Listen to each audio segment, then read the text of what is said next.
প্রিয় দর্শক, সাজ্জাদ কাদিরের প্রীতি এবং শুভেচ্ছা নিন। এই মুহূর্তে আপনাদের সামনে কথা বলতে এসেছি এনসিপিতে আওয়ামী লীগের তৃণমূল হাইব্রিডরা, এই প্রসঙ্গটি নিয়ে কথা বলবো। এমন একটি প্রসঙ্গ নিয়ে আজকে দৈনিক মানবজমিন তাদের প্রিন্ট ভার্সনে এটি সংবাদ করেছে এবং অনুসন্ধানী সংবাদটি তাদের প্রিন্ট ভার্সনের সেকেন্ড লিড নিউজ। তাদের শিরোনামটি হচ্ছে এনসিপিতেও ঠাঁই নিচ্ছে আওয়ামী লীগের নেতারা। সংবাদের বিস্তারিত বলা হয়েছে যে শেখ হাসিনা পতনের পর থেকেই আওয়ামী লীগের নেতাকর্মীরা বিভিন্ন রাজনৈতিক দলে ঠাঁই নেওয়ার চেষ্টায় আছেন। অন্যান্য দলের মতো গণ অভ্যুত্থানে নেতৃত্ব দানকারীদের নতুন রাজনৈতিক দল জাতীয় নাগরিক পার্টি এনসিপিতেও ঠাঁই হচ্ছে তাদের। এনসিপির মহানগর, জেলা, উপজেলা কমিটিতে গুরুত্বপূর্ণ পদ পেয়েছেন বিগত সময়ে আওয়ামী লীগের পদধারী নেতারা, যেখানে জুলাই হত্যা মামলার আসামিও রয়েছেন। এসব নেতা নতুন দলে তার অনুসারীদের নিয়ে দল বলে যোগ দেওয়ার ঘটনাও ঘটছে। এছাড়া বিগত সময়ে আওয়ামী লীগের ছায়ায় রাজনীতি করা জাতীয় পার্টির নেতারাও নতুন দলে স্থান পাচ্ছেন। এনসিপিতে আওয়ামী লীগের এমন এক সময় পুনর্বাসন হচ্ছে যখন জনদাবির মুখে দলটির কার্যক্রম সাময়িকভাবে নিষিদ্ধ করে প্রজ্ঞাপন জারি করেছে সরকার। সংবাদ মাধ্যমটি তাদের মতো কথা বলেছে, জনদাবি বলে কিছু ছিল না, সরকার জোরপূর্বক আওয়ামী লীগকে আওয়ামী লীগের কার্যক্রম নিষিদ্ধের প্রজ্ঞাপন জারি করেছে। বিষয়টি স্বীকারও করেছেন এনসিপি নেতারা। তবে যাচাই বাছাইতে এমন তথ্যের সত্যতা পাওয়া গেলে ওসব নেতাদের দলের কমিটি থেকে বাদ দেওয়া হচ্ছে বলে জানিয়েছেন তারা। সংবাদ মাধ্যম মানবজমিনের সংবাদটা এরকম, আরো বিস্তারিত অনেক কিছু লিখেছে। তারা সারা বাংলাদেশের কোথায় কোথায়, কোন জেলায়, জামালপুরে, হবিগঞ্জে, রংপুরে, বিভিন্ন জায়গায় এমনটা ঘটেছে সেগুলো বিস্তারিত লিখেছে। আমরা আর বিস্তারিত না যাই, বুঝতে পারছি যে সংবাদটি কি বলতে চাইছে। এটি পরিষ্কার যে তৃণমূলে আওয়ামী লীগের কিছু মানুষ, এটি আওয়ামী লীগ বলবো না যে আওয়ামী লীগের নেতারা ঠাঁই নিচ্ছেন, না, সুবিধাবাদীরা ঠাঁই নিচ্ছে, যারা সব সময় ক্ষমতার কেন্দ্রে, ক্ষমতার বলয়ে থাকতে চায়। এই রিপোর্টে এমন ঘটনাও এসছে, এনসিপিতে যোগ দিয়েই তাণ্ডব শুরু করে দিয়েছে। একসময় আওয়ামী লীগ করাকালে তাণ্ডব করতো, এখন এনসিপিতে যোগ দিয়ে তাণ্ডব।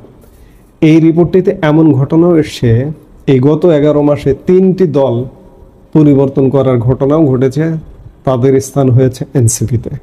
যে প্রথমে গণ অধিকার পরিষদ, তারপরে বিএনপির জিসাস জিয়া সামাজিক সাংস্কৃতিক সংগঠন, এরপরে এনসিপিতে যোগদান করেছে। এরা কারা? এদেরকে আওয়ামী লীগের দরকার আছে? দরকার নেই। আওয়ামী লীগে এখন খাঁটি সোনা দরকার, এবং খাঁটি সোনারাই মাটি কামড়ে পড়ে থাকবে। আওয়ামী লীগের সুদিন আসছে। যারা আওয়ামী লীগ যারা করেন তারা ভাবছেন যে একটা অনিশ্চয়তার জীবনে, না, সাময়িক প্রবলেম, সাময়িক সমস্যায় পড়ে গেছে আওয়ামী লীগ, সাময়িক হোঁচট খেয়েছে, আওয়ামী লীগ ঘুরে দাঁড়াবে। এই যে এনসিপিতে যাচ্ছে, যাওয়া শুনে ভীত হওয়ার কোনো কারণ নেই। যারা যাচ্ছে তাদেরকে যেতে দিন, তাদেরকে আরো উৎসাহিত করুন, তারা যাক। এরা হচ্ছে হাইব্রিডরাই যাচ্ছে। এনসিপি নতুন একটি রাজনৈতিক দল, 4 মাস হয়েছে, গত 28 ফেব্রুয়ারি দলটি গঠিত হয়েছে। 4 মাসেও সারা বাংলাদেশে কমিটি দিতে পারেনি। কিছু উপজেলায় দিয়েছে, কিছু জেলায় দিয়েছে, সর্বশেষ দেখলাম সম্ভবত 4টি মহানগরীতে দিয়েছে। এবং কমিটি তো পূরণ করতে হবে, বাংলাদেশের জনগণ থেকেই তো কমিটিটা পূরণ করতে হবে। বাংলাদেশের জনগণ সব মানুষ কি করে? হয় আওয়ামী লীগ করে, বিএনপি করে, জামাত করে, জাতীয় পার্টি করে, পুরনো রাজনৈতিক দলগুলোই করে। এনসিপির জন্য তো মিয়ানমার থেকে লোক এনে বা ইন্ডিয়া থেকে লোক এনে নতুন দল হবে না। এই দলগুলো থেকে, এই দলের সমর্থক নেতা কর্মীরাই তো এনসিপিতে যাবে। তাই কিনা? এনসিপি যদি এস্টাবলিশড হতে হয় সেটি হচ্ছে, এবং যারা এটি আসলে সম্পূর্ণ একটা কিংস পার্টি, সরকারি সুযোগ সুবিধা নিয়ে একটা কিংস পার্টি, এই দলে তারাই যাচ্ছে যারা সুযোগের ছাতার নিচে অবস্থান করতে চায়। কাজেই আওয়ামী লীগ থেকে যে যাচ্ছে, ভয় পাবার, ভীত হবার কোনো কারণ নেই।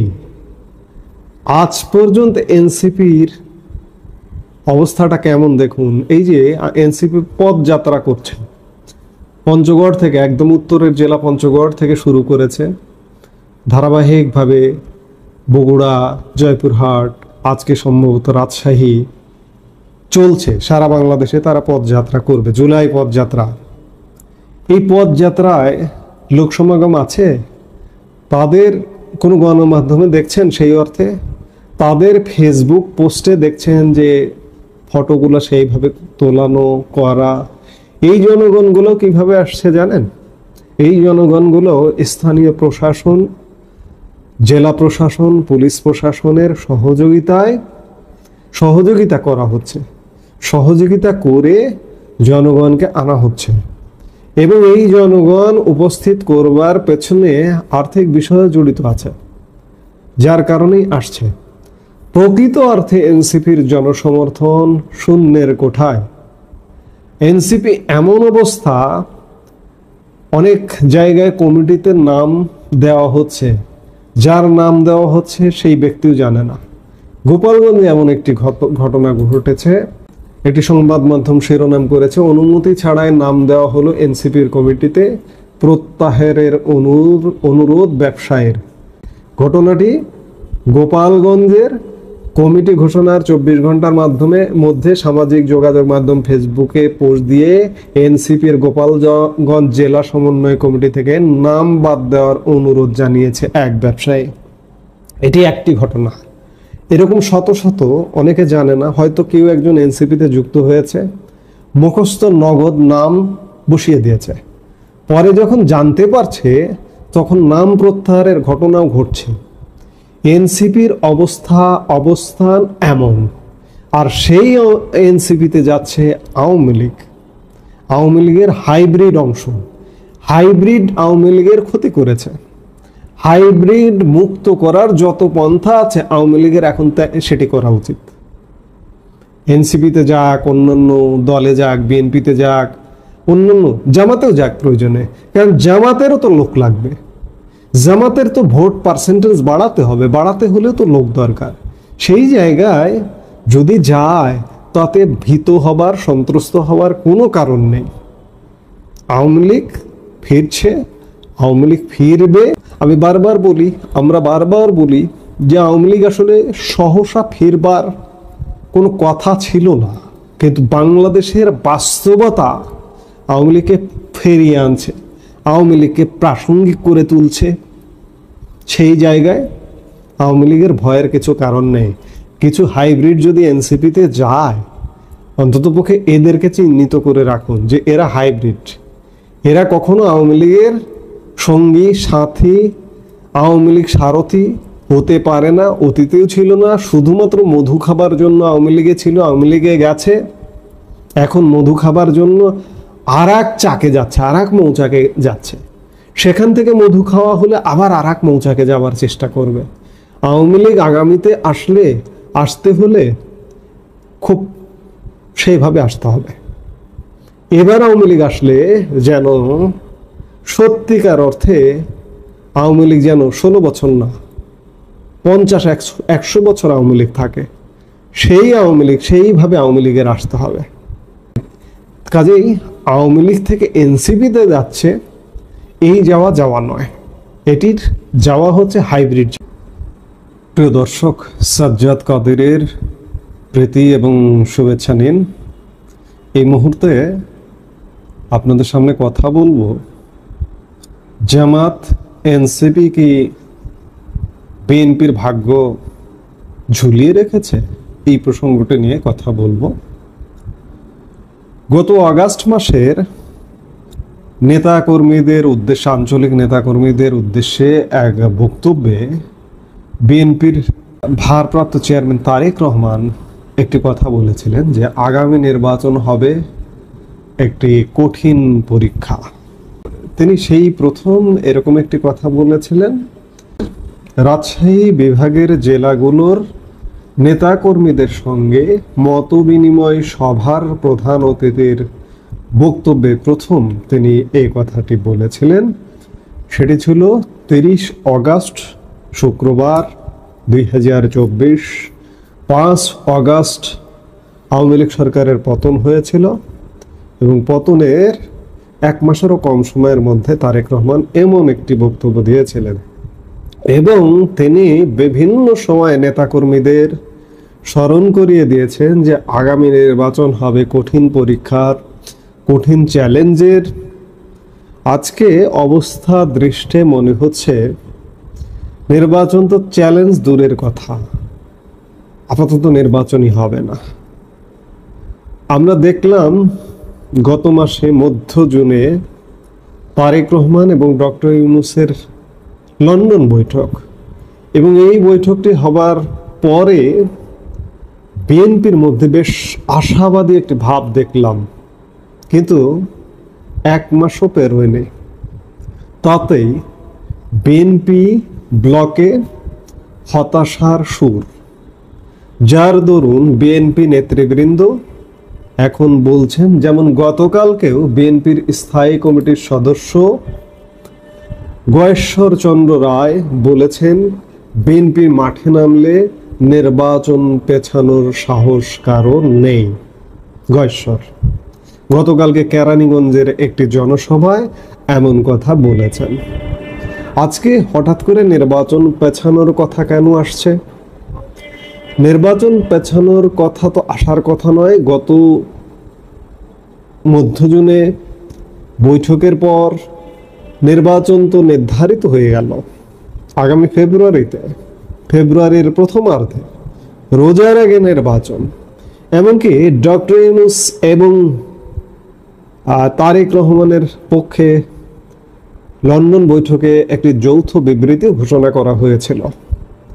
আবার এই বৈঠক পরবর্তী সময়ে দেশে এসে আমরা জামাতের পক্ষ থেকে, এনসিপির পক্ষ থেকে নাটকীয় বক্তব্যও শুনলাম। জামাত এমনও কাজ করেছে যে এই যে ঐক্যমত্য কমিশনের যে বৈঠক হয়, লন্ডন বৈঠকের প্রতিবাদে জামাত একদিন সেই বৈঠকে উপস্থিত হয়নি। নির্বাচন নিয়ে ধোঁয়াশা কেন হচ্ছে? আমরা ইতিমধ্যেই বিভিন্ন কথা মালাই, বিশেষ করে জামাত এবং এনসিপির টোন, একই টোনে কথা শুনছি। জামাত আমির গত পরশু রংপুরের জনসভায়, গতকালকে কুমিল্লার জনসভায় বলেছেন যে এই পরিস্থিতিতে কিসের নির্বাচন, এই পরিস্থিতি নির্বাচন করা সম্ভব নয়। আবার এনসিপি বলছে জুলাই সনদ বাস্তবায়ন ছাড়া নির্বাচনে যাবে না এনসিপি। নির্বাচনকে ঝুলিয়ে দিচ্ছে জামাত এবং এনসিপি। এই সরকারের মধ্যে সবচেয়ে প্রভাব বিস্তারকারী, বারবার বলছি আমরা, জামাত এবং এনসিপি। সরকারটি চালাচ্ছে জামাত এবং এনসিপি। সরকারি দল যদি বলেন এনসিপি এবং জামাত, বিএনপি খানিকটা বিরোধী দলের মতো, যদিও বিএনপি অনেক সুযোগ সুবিধা ইতিমধ্যেই পেয়ে গেছে। বিএনপি সারা বাংলাদেশ দখল করে ফেলেছে। জামাত এনসিপি তাদের লোকবল স্বল্পতার কারণে একদম তৃণমূল পর্যন্ত, ওই যে কথায় কথায় কথা আসে যে বিএনপি টেম্পো স্ট্যান্ড দখল করে, বিএনপির লোকজন আছে টেম্পো স্ট্যান্ড দখল করার, এই জন্য দখল করছে। এনসিপি জামাতের যদি থাকতো তাহলে তারাও করতো। যেটি বলছিলাম যে সরকারি দল জামাত, এনসিপি এবং বিএনপি খানিকটা দূরত্বে, কিন্তু তারপরে বিএনপির পুরোটা দখল, টেম্পো স্ট্যান্ড থেকে সচিবালয় পর্যন্ত সব জায়গায় দখল আছে। কিন্তু তারপরেও জামাত এবং এনসিপি কলকাঠি নাড়ছে, এমনটাই মনে হচ্ছে। জামাত এবং এনসিপি যদি নির্বাচন না চায় তাহলে নির্বাচন আসলে খুব সহসা হবে না। এবং জামাত এবং এনসিপির সাথে বিশেষ করে ইসলামী দলগুলোর সমঝোতা হচ্ছে। এবং এই মুহূর্তে বহুল আলোচিত একটি বিষয় যে সংখ্যানুপাতিক নির্বাচন বা পিআর, প্রপোর্শনাল রিপ্রেজেন্টেশন বা পিয়ার পদ্ধতিতে নির্বাচন। পিয়ার পদ্ধতির নির্বাচনটা কেমন, এটি নিয়ে আমি আসলে আলাপ করিনি, এটি বহুল আলোচিত, মানুষ এটি কি বিষয় এটা এখন একটা চায়ের দোকানদারও জানে। শতাংশ, ভোটের শতাংশ অনুযায়ী নির্বাচনে প্রার্থীর বিজয়। 1% ভোটও যদি কারো বাংলাদেশে থাকে তাহলে সেও 300 আসনের 3টা আসন পাবে, অর্থাৎ 0.5% ভোট থাকলেও সে একটি না একটি আসন সংসদে পাবে। এই পদ্ধতি নিয়ে এনসিপি, জামাত এবং অন্যান্য যে রাজনৈতিক দলগুলো একটা গোজমেলে অবস্থা লাগিয়ে ফেলেছে। এখন প্রশ্ন হচ্ছে যে বিএনপির ভাগ্য আসলে ছোট দলগুলোই ঝুলিয়ে দিয়েছে, এটা স্পষ্ট। বিএনপিও বুঝতে পারছে, বুঝতে পেরে মাঝে মাঝে হুঙ্কার দিচ্ছে, কিন্তু চূড়ান্ত বিচারে মাঠে নামছে না। বিএনপি বলছে যে মাঠে নামলে কেউ ঠেকাতে পারবে না নির্বাচন। আবার দেখুন, তারেক রহমান আসলে আদৌ কবে দেশে ফিরবেন? বিএনপি মহাসচিব মির্জা ফখরুল ইসলাম আলমগীরও এই মুহূর্তে একথা বলতে পারেন না যে তারেক রহমান অমুক সময় দেশে ফিরবেন। আপনারা ইতিমধ্যেই দেখেছেন তারেক রহমানের দেশে ফেরা নিয়ে নানা গুঞ্জন, নানা আলাপ। আমি লন্ডন বৈঠকের পরে বলেছিলাম যে এই যে বৈঠকটা হলো ফেব্রুয়ারি নির্বাচন প্রসঙ্গে, যে তারেক রহমান যদি আগামী 1-2 মাসের মধ্যে দেশে ফেরে তাহলে বুঝবেন যে লন্ডন বৈঠকটা সঠিক ফলপ্রসূ, এর পেছনে কোনো দুর্বিসন্ধি পরিকল্পনা নেই। কিন্তু সত্যিকার অর্থে লন্ডন বৈঠক হওয়া প্রায় মাস হতে চললো, কয়েকদিন পরে 1 মাস হবে। এখন পর্যন্ত তারেক রহমান আসলে কবে দেশে ফিরবেন কোনো ঠিক নেই। তারেক রহমান কোন বাড়িতে থাকবেন সেই বাড়ি উপস্থাপন করা হয়েছে গণমাধ্যমে, কিন্তু সত্যিকার অর্থে তারেক রহমানের দেশে ফেরার কোনো খবর নেই। তাহলে কি জামাত, এনসিপি তারেক রহমানের ভাগ্য ঝুলিয়ে দিল? ঝুলিয়ে দিচ্ছে, ঝুলিয়ে রাখছে। অবস্থা দৃষ্টে তাই মনে হচ্ছে। বিএনপি কঠিন পদক্ষেপে কেন যাচ্ছে না? বিএনপি এখনো পর্যন্ত জামাতকে কেন বিশ্বাস করছে? জামাত এবং বিএনপির শক্তি সামর্থ্যের জায়গায় বিএনপিকে এগিয়ে রাখতেই হবে। এই যে জামাতের যে সংসদে সর্বোচ্চ 17টা আসন পেয়েছে 2001-এর নির্বাচনে, কার বদান্যতায়? বিএনপির বদান্যতায়। অনেক আসনে বিএনপি নির্বাচিত হবার পূর্ণ শক্তি আছে, তারপরেও জামাতকে ছেড়ে দিয়েছিল শুধুমাত্র জোটগত কারণে।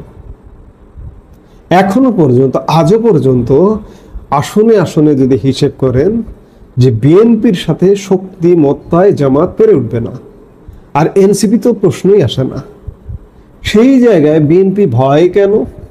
বিএনপির অবস্থাটা যেন মনে হচ্ছে যে তারা ভয় পাচ্ছে যে বিগত আওয়ামী লীগ সরকার যেভাবে একক কর্তৃত্বে দেশ চালিয়েছে, বিএনপিকে দাঁড়াতে দেয়নি কিংবা বিএনপিকে জেলে ভরে রেখেছে, আজকে বিএনপির মধ্যে কি এই ভীতিটা কাজ করছে যে এনসিপি, জামাত, সরকার এবং অন্যান্য ছোট দল মিলিয়ে আওয়ামী লীগ যে স্টাইলে দেশ শাসন করেছে, বিএনপির কি ওই পরিণতি করবে? এমনটা যার দরুন বিএনপি কি কঠোর হচ্ছে না? তাই যদি হয় তাহলে বিএনপি ভুল করবে। 16 বছর বিএনপি আওয়ামী লীগকে ফেলতে পারেনি, এটি সত্য কথা। কিন্তু আজকেও সেই একই পরিস্থিতি মনে করলে বিএনপির সেটা ভুল হবে। কারণ তখন আওয়ামী লীগই ছিল। আওয়ামী লীগের ভেতরে প্রশাসন, রাজনৈতিক ব্যবস্থা পুরোটা আওয়ামী লীগের কন্ট্রোলে ছিল। কিন্তু এখন খণ্ড জামাত, খণ্ড এনসিপি, খণ্ড অন্যান্য দল, সরকার জোড়াতালি লাগিয়ে একটা ঐক্য। সেই জায়গায় বিএনপি যদি পূর্ণ শক্তি সামর্থ্য নিয়ে মাঠে নামে তাহলে সরকার, জামাত, এনসিপি যত কৌশল চালাক না কেন চালিয়ে রাখতে পারবে না। এখন প্রয়োজন বিএনপির সাহস, শক্তি, সামর্থ্য, সাহস নিয়ে মাঠে নামা এবং নির্বাচন আদায় করা। বিএনপি যদি নির্বাচন আদায় না করতে পারে, না করে, তাহলে বিএনপি গত 16 বছরে যেমন আওয়ামী লীগকে ফেলতে পারেনি, ঠিক তেমনি নিজেদের দুর্বল ভাব প্রকাশ করবার দরুন আজকে যারা আছে তাদেরকেও ফেলতে পারবে না। এতে করে বিএনপি আরো ভয়ানক ক্ষতিগ্রস্ত হবে। কারণ একটা আশা ছিল, একটা স্বপ্ন ছিল বিএনপির যে আওয়ামী লীগ যাবে, বিএনপি ক্ষমতায় আসবে। এখনো পর্যন্ত বিএনপির নেতৃবৃন্দ সেই স্বপ্ন দেখে, কিন্তু সেই স্বপ্ন ভঙ্গ হবে এভাবে যদি চলতে থাকে। কারণ এভাবে তো চলতে পারে না, দেশ তো আসলে চলছে না, দেশ এক প্রকার অচল হয়ে গেছে। এই অচল অবস্থা ভাঙবে। বিএনপি যদি ভাঙতে না পারে, আওয়ামী লীগ বসে থাকবে না। কিন্তু আওয়ামী লীগ এই দেশেই আছে। কত সংখ্যক আওয়ামী লীগের নেতা কর্মী দেশের বাইরে গেছে? 30-40 হাজার। কিন্তু কোটি কোটি আওয়ামী লীগ নেতা কর্মী বাংলাদেশেই আছে। এভাবে দেশ চলতে পারে না, চলবে না। আজকে বিএনপি যদি আরেকটা বিপ্লব ঘটিয়ে নির্বাচন আদায় করে ক্ষমতায় না যেতে পারে, বিএনপির ক্ষমতায় যাওয়া দূর থেকে দূরবর্তী হয়ে যাবে। চলে আসবে আওয়ামী লীগ, বিএনপি চলে যাবে ব্যাকফুটে, জামাত, এনসিপি, অন্যান্য যারা, তাদের পতন হয়ে যাবে। একটা সিচুয়েশন ক্রিয়েট হবে, সেটা কে করবে, আর্মি করবে না কে করবে, একটা সিচুয়েশন ক্রিয়েট হবে, একটা নির্বাচন হবে, আওয়ামী লীগ ক্ষমতায় চলে